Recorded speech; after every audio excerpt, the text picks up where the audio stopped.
Last year, I found out that my ex cheated on me. I had been away for a short trip to visit my parents, just a normal visit, nothing out of the ordinary. I remember feeling relaxed on my way back home, looking forward to seeing my husband and son, but nothing could have prepared me for the sight that greeted me when I opened the bedroom door. There he was, my husband, the man I had trusted, loved, and built a life with, lying in our bed with another woman. They were all over each other, completely naked. The woman looked far too comfortable with him, as if this wasn't their first time. I screamed at them in disbelief. How many times had this happened? How many nights had he brought her into our space, into our bed? How long had I been oblivious while they carried on behind my back? My stomach churned with disgust, anger, and deep, gut-wrenching betrayal. Without thinking, I slapped my ex across the face. My heart was pounding, and my vision blurred with tears, and before I could even process it further, I stormed out of the house. I didn't even know where I was going, but I knew I couldn't stay there for another second. My first instinct was to call my son. I needed to make sure he was okay. He was, thankfully, at a friend's house, completely unaware of what my husband had been doing behind our back. I rushed over to pick him up, trying my best to keep my emotions in check. But inside, I was breaking. I felt shattered, humiliated, and so hurt. That night, my son and I stayed in a hotel. He kept asking me what was wrong, why we weren't at home, why I was upset. I looked at his innocent face, his eyes full of concern, and I had no idea how to answer him. How do you tell your teenager that their father, the man they looked up to, the man they love, has betrayed everything you thought your family stood for? I couldn't bring myself to say it. I couldn't destroy his perception of his dad, at least not yet. So I told him something vague, that we just needed a night away, that everything would be okay. But deep down, I knew things would never be the same again. The next morning, after barely sleeping, I knew I had to face reality. I had to go back home, not to forgive, not to talk things out, but to pack up my things and get out for good. I refused to live under the same roof as a man who had shattered my trust. But when I arrived, expecting to grab my belongings quickly and leave, I found my husband there waiting for me. He had taken the day off from work, which he rarely ever did. He begged, he pleaded, he apologized over and over again, trying to explain, trying to justify, trying to make me see some twisted reason why I should forgive him. Maybe he thought that if he could just talk to me, he could fix this. But I stood my ground.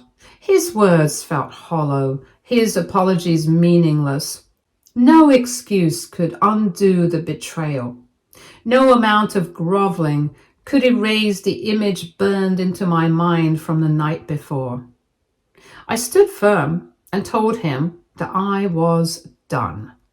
I would not take him back. I would not pretend that things could go back to normal. To his credit, at least he had enough shame left to offer to move out instead of forcing my son and me to find somewhere else to live. Maybe it was guilt. Maybe it was just an attempt to make himself feel like less of a monster. Either way, I accepted. If nothing else, my son deserved to stay in the home he knew without having to uproot his entire life because of his father's selfishness. What followed was a nasty divorce. I hated my ex with every fiber of my being, and I wanted him to feel even a fraction of the pain he had caused me. There were times I wanted to lash out, to make him suffer, but as much as I despised him, there was one thing that mattered more than my hatred: my son. For his sake, I did my best to keep things civil between us. I swallowed my anger, bit my tongue, and tried to avoid turning our divorce into an all-out war. I didn't want my son growing up in the middle of endless fights or feeling like he had to pick sides. It wasn't easy, though. Every interaction with my ex felt like rubbing salt in an open wound. But at least one good thing came out of it. I got a solid alimony settlement. With that money, I moved into a new place, a space that was mine, free from the ghosts of my past. I couldn't bear to stay in the same house where my marriage had fallen apart, where I had discovered my ex's betrayal. I took my son with me, since I had primary custody. It was a step towards a fresh start. At first, my son was furious with his father. He felt betrayed. His father had broken our family apart, and he knew it. He wanted nothing to do with him, and honestly, I understood. But no matter how much I despised my ex, I didn't want my son to grow up carrying that bitterness. I encouraged him to forgive, not for my ex's sake, but for his own peace of mind. I reminded him that his father was still his father, and no matter what, he deserved respect. I even took him to counseling to help him process his emotions in a healthy way. I wasn't going to let my ex's mistakes define my son's future. While my son and I were slowly finding our footing again, my ex wasted no time in moving on. He and his affair partner, Rose, moved in together pretty much immediately after our divorce. And if that wasn't enough, he started flaunting their new relationship everywhere. Suddenly, the man who had always been private, who barely even used social media, was posting pictures of himself and Rose as if they were some fairy tale couple. Every single day there was another photo, another caption about how happy they were, as if his happiness had come at no cost, as if he hadn't just ripped a family apart. I blocked him on social media. The only time I spoke to him was when it was about our son, and even then I kept it brief. At first, my son wanted nothing to do with visiting his dad, especially after Rose moved in. But my ex, he's a cunning, manipulative man. He knows how to twist things in his favor, and slowly he started working on my son, breaking down his anger bit by bit. And just like that, the game had begun. He knew that if he wanted to win our son over, he couldn't just ask for forgiveness, he had to buy it. And that's exactly what he did. During this time, he would shower our son with expensive gifts, things I could never afford to buy him on my own. Sneakers, the latest gadgets, gaming consoles, designer clothes, whatever my son showed the slightest interest in. My ex made sure he got it. But it didn't stop there. He started taking him on lavish vacations, just the three of them. My ex, Rose, and my son. Trips to tropical beaches, amusement parks, ski resorts, places that were meant to be about creating lifelong memories. Places I once imagined we'd go as a family. At first, my son resisted. He was still angry, still hurt, still had his guard up. But little by little, the resentment started to fade. Who wouldn't enjoy first-class vacations and expensive gifts? It was fun, it was thrilling, and eventually the past seemed to matter less and less to him. And over time, he stopped hating visiting his dad. In fact, he started looking forward to it. This year, my son graduated from high school. It was a huge moment for both of us. I had raised him, supported him, sacrificed for him.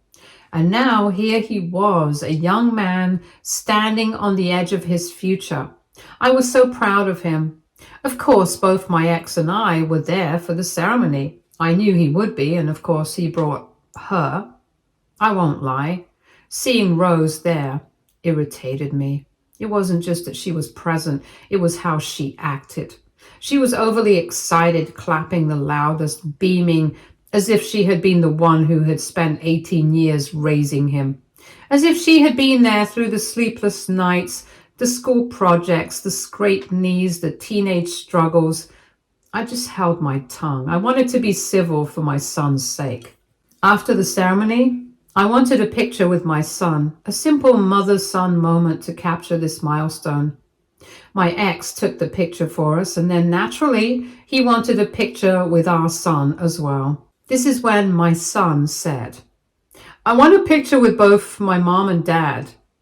I smiled, already stepping forward to stand beside him, but then my son pointed at Rose instead of me. I froze. Rose's face lit up, and without hesitation, she stepped in, wrapping an arm around my son as if this was the most natural thing in the world. My entire body stiffened, my breath caught in my throat. Did my son just call her mom?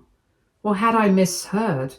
This was my son, my child, the boy I had carried for 9 months, raised, sacrificed for, loved with every fiber of my being, and yet, in this moment, he was calling her mom? My son then asked me to click the picture of the 3 of them. I was confused, but I obliged. Later, when we were alone, I knew I couldn't hold it in any longer. I had to ask. I had to hear it from him, to know for sure whether my worst fear was real.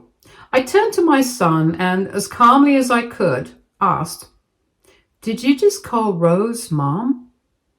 He barely even reacted. He just nodded, completely unfazed, as if he just confirmed something as casual as the weather. "Yeah," he said nonchalantly. "I like her. She's sort of become my mom." Something inside me twisted painfully. Sort of become your mom? I didn't even know how to respond. I took a deep breath, trying to steady myself. "Why can't you just call her Rose?"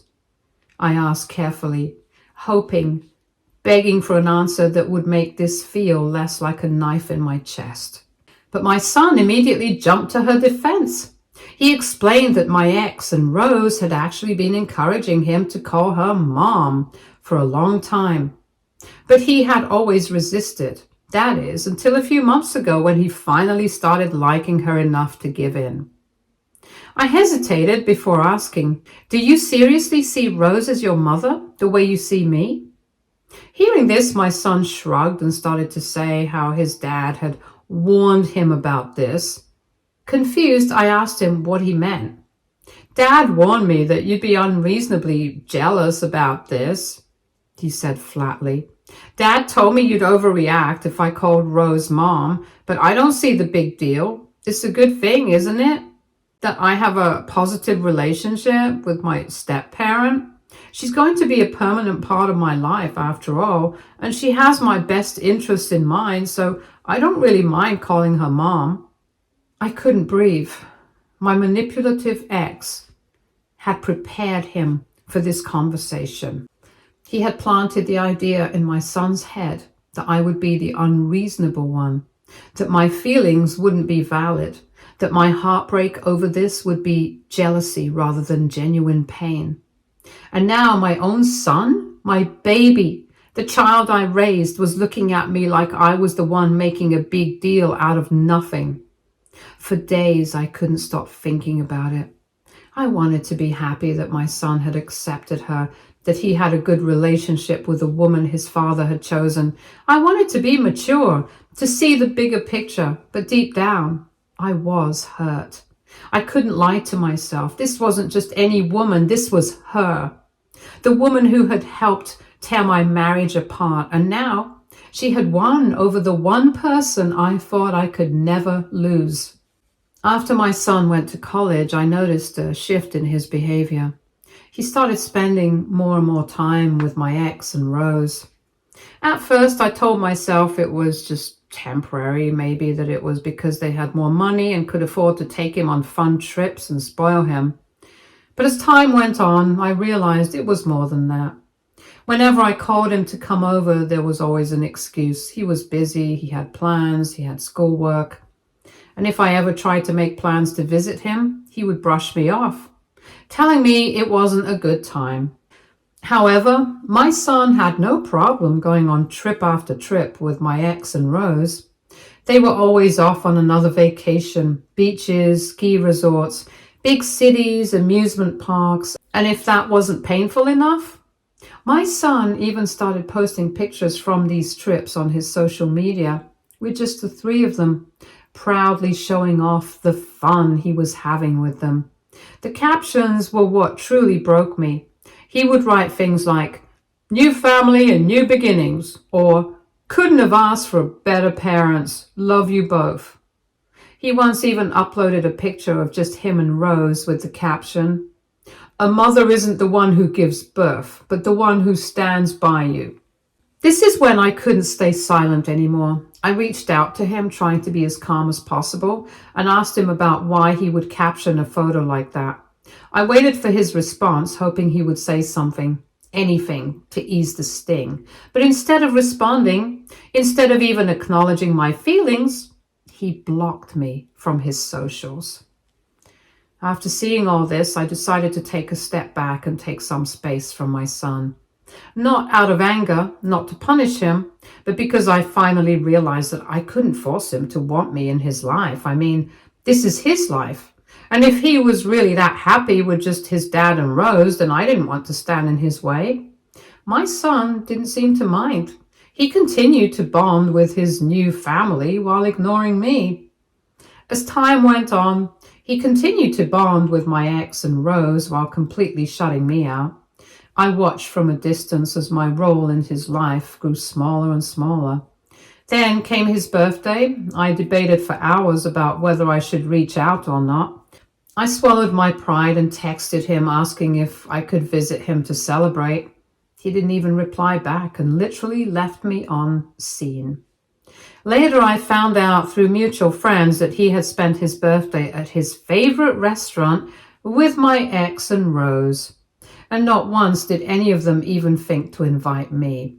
That was when I knew I had truly been replaced. At that point, I accepted it. It hurt, but I let it be. I didn't have the strength anymore to chase after someone who didn't even care enough to acknowledge me. I started to focus on my own life instead. And then, just 2 months ago, something unexpected happened. Rose got pregnant. My ex was the one who told me. He sounded absolutely ecstatic, his voice filled with a joy I hadn't heard in years. I listened as he went on and on about how excited they were and how much they had wanted this and how thrilled Rose was to be a mother. I congratulated them both and wished them the best because honestly, at that point, it didn't even faze me. Then this week, out of nowhere, my son reached out to me. It had been so long since he had last reached out. He never called anymore, never visited. He asked if he could come over because he had something important to talk to me about. I won't lie, I was hesitant. But despite everything, I still wanted to see him, so I agreed. When we met, he looked different. It's like he had grown taller, and I realized at the moment just how much I had missed him all this while. My son slowly opened up to me about everything. He explained how ever since Rose got pregnant, his dad had stopped spending time with him the way he used to. The regular weekend visits, the trips, the expensive gifts, everything had suddenly stopped. His dad was completely wrapped up in preparing for the baby. And Rose? Well, Rose was too busy being excited about her child to care about him anymore. My son told me how hurt he was by their behavior. He felt left out. Then he started to ask me why I had stopped calling him and why I never missed him anymore. I stared at him, searching his face, trying to understand if he was being serious. Why did I stop calling? Why did I stop reaching out? Really? I could have laughed if it wasn't so heartbreaking. I called you for months, I said, keeping my voice steady. I tried so many times to see you, to spend time with you, but you never answered. You were too busy with your new family. And now suddenly, because Rose is pregnant and isn't interested in playing your mommy anymore, you've remembered that I exist? He flinched at my words. I wasn't trying to be cruel, but I needed him to hear it. I needed him to understand what he had done to me, how deeply he had hurt me. Because now that he was the one feeling abandoned, now that he was the one being pushed aside, suddenly he wanted to come running back to me. But where was this concern when I was the one left behind? My son immediately went on the defensive, and he tried, weakly, to argue that I was overreacting, that I was making things bigger than they actually were. He even had the audacity to tell me that this was all in my head. I took a deep breath, keeping my emotions in check. I wasn't going to let him twist this around. I wasn't going to let him gaslight me into believing that I had imagined everything. The months of silence, the ignored messages, the way he had effortlessly pushed me aside the moment his dad and Rose became his priority. He was old enough to know the difference between right and wrong, and he knew that what he had done was cruel, immature, and completely unfair. I'm happy that you have a good relationship with your dad and Rose, I told him, meaning every word. I would never try to jeopardize that. I want you to have as much love and support in your life as possible. But when you ignored me, when you shut me out completely, you made me feel like an outsider in my own son's life. I could see him struggling with my words, as if he wanted to protest but couldn't quite find the right response. I love you, I reminded him, my voice soft but unwavering. You will always be my son. That will never change. But after the way you treated me, after you abandoned me when I had done nothing but try to be in your life, you don't get to just show up now, after months of silence, and expect everything to go back to normal like nothing happened. Instead of acknowledging his mistakes, instead of owning up to what he had done, my son got defensive. He insisted I was being too harsh on him. He tried to make excuses, saying things weren't as bad as I was making them out to be, that I was being unreasonable. We went back and forth for a while, but I could tell he wasn't ready to truly listen. He wanted to be the victim in this. He wanted me to immediately forgive, to sweep everything under the rug, to act like the past few months hadn't been devastating for me. But I didn't. So eventually he left, frustrated, and now he's claiming that I have changed, that I'm not as forgiving as I used to be, that I hurt him by calling him out on his actions when all he wanted was to come back and bond with me. So Reddit, AITA, thank you to everyone who has come for my support in the comments. My son is not a bad person, but the truth is, he did make a choice. He chose to prioritize his father over me, and in doing so, distance himself from me, whether intentionally or not. For those wondering if I was a strict parent who may have pushed my son away, the answer is absolutely not. I have always been open, honest, and friendly with him, but I also believe in setting boundaries when needed. Unlike my ex, I never tried to win my son over by being the fun parent who spoiled him with expensive gifts and vacations. I was the one who raised him. I cooked his meals, helped with his homework, stayed up with him when he was sick, and made sure he had everything he needed. My ex, on the other hand, contributed very little to the actual work of raising a child. To those saying my ex is the one who spoiled my son and manipulated him into siding with him instead of me, you're absolutely right. My ex has always known how to get what he wants. And after our divorce, he made it very clear that he wanted our son to bond with Rose so they could present themselves as a perfect little family. I tried to stay neutral, to encourage my son to have a relationship with both of us, but my ex was actively pulling him closer, making sure he saw Rose as a second mother. And now that Rose is pregnant, their priorities have completely shifted. My ex and Rose have made it obvious that their focus is on their upcoming child, and in doing so, they've started to push my son aside. The same son they spent years trying to win over is now realizing that he's no longer the center of their world. For those worried that I'm abandoning my son, please don't. I would never do that. No matter what has happened, he's still my child and I'll always love him. But at this stage, he needs to learn from his own actions. As parents, we can guide our children and teach them right from wrong and try to protect them, but there are some lessons in life that only experience can teach. And now, slowly but surely, he is beginning to see where he truly stands in his father and Rose's life. Update 2. After thinking everything over, I finally sent this long text to my son. Hey, I love you. I will never stop being your mother. I accept that you wanted to have a relationship with Dad and Rose. I have never tried to get in the way of that, but what I don't accept is how you completely shut me out, only to come back now that you're feeling left out by them. It hurts that it took you being cast aside for you to remember me. I want you to really think about this. Would you be reaching out to me right now if Dad and Rose had still been giving you all of their attention? If they hadn't gotten pregnant? If they were still taking you on trips and making you feel special? Would you have even thought about me? I think you know the answer to that, and it's a hard truth to face. I'm not saying this to be cruel, and I'm not saying this because I don't want a relationship with you. I do. I will always want that. But I need you to understand that you can't just come and go from my life when it's convenient for you. I'm your mother, not a backup option for when other people let you down. I want a relationship with you, but I want it to be real, not something you only seek out when you feel lonely or ignored by others. Take some time to really think about what I'm saying. Update 3. My son has finally apologized to me. It took him a week, but this morning he called and told me he had been thinking a lot about everything.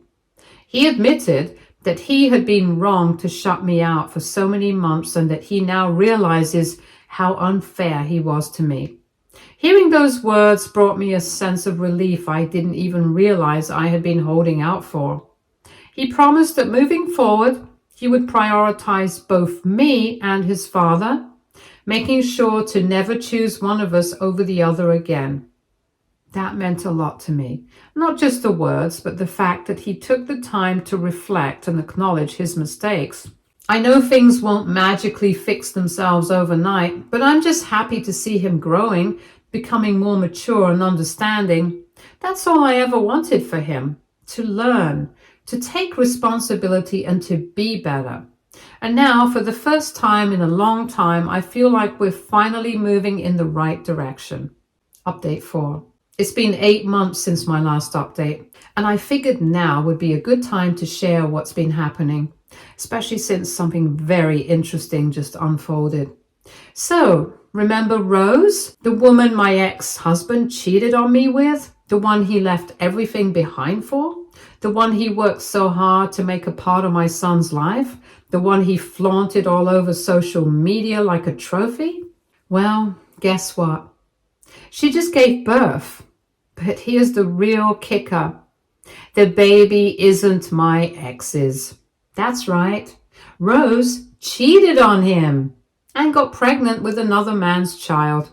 She kept this a secret for all these months, hoping that my ex would not notice even when the baby was born. However, he did notice and eventually got a paternity test behind her back done, which proved his suspicions right.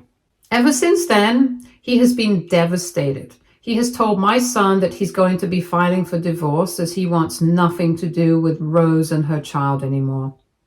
I won't lie, for the first time in a long time, I sort of feel avenged. The man who shattered our marriage, who betrayed my trust, who replaced me with someone he thought was better, has finally found out that she was just as unfaithful as he was. The same woman he built his perfect little family with has now turned around and done exactly what he once did to me. If Karma were a person, she'd be laughing her off right now. But wait, it gets even better. My ex, who always prided himself on being so smart and calculated with money, never signed a prenup with his beloved Rose, meaning she's definitely getting a cut of his fortune in the divorce. This man has no choice but to begrudgingly watch her walk away with a nice chunk of his wealth. The poetic justice of it all is almost too good to be true. I'm not saying I'm celebrating his pain, but let's just say I'm not exactly sympathetic either. He made his choices and now he has to live with the consequences. It's just funny how life works sometimes. Anyways, my son and I are doing fine. He makes an effort to spend time with me whenever he can, and I truly appreciate that. It's not always easy with his busy schedule, but he always finds a way to call, visit, or even just check in with a quick text. It's a huge improvement from where we were before, and I can finally feel our bond getting stronger again. Stay tuned for more stories from our girl relationships.